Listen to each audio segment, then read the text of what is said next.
Hello everyone, welcome to Small Model Car. Today we have got Pagani Utopia. This casting is by CCA and it's in 1:64 scale, around that. Looks like a nice casting as you can see in front of you. There are a lot of good details in this one. So let's deep dive into this and see how does it look. So here it is. Paint, it's finished in, it's not completely gold but some like sand, I would say, that kind of paint. Good things or good details on this casting. Starting from the front, you have detailed headlamps, you have this front cowl with Pagani logo and this big single wiper. Windshield also have some details, the black around the windshield. On the front end you can see where the fog lamp is. You can also see the grill. Grill is blacked out, apart from that no painted details. Now moving on to the driver's side, you can see there are a lot of good details here. First of all, those wheels, they look really nice. They're still plastic. The tires are plastic, but they look good.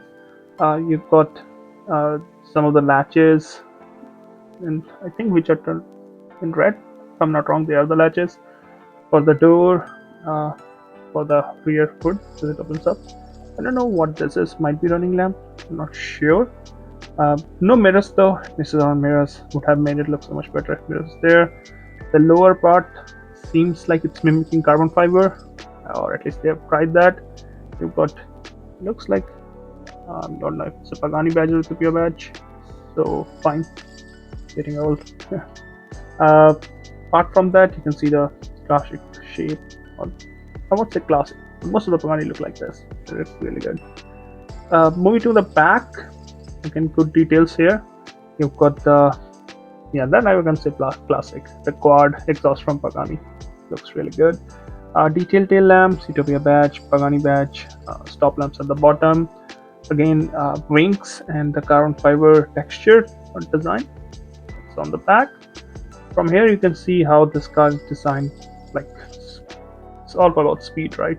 It's designed in a way that there is a lot of aero elements. You can see the glass here.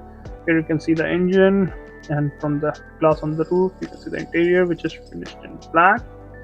Passenger side looks almost identical, don't see any difference. Once again, this is how it looks from the top. This is how it looks from the bottom.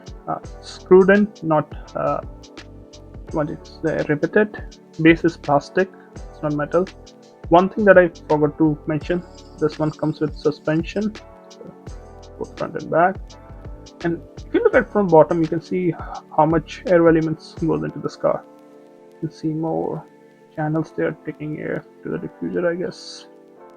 So overall, well, it looks like a nice casting. A lot of good details on this one. Would have loved if there were mirrors present, but can't complain that much. Still a nice looking casting. Well, those are my thoughts. Thanks for watching. Have a good day.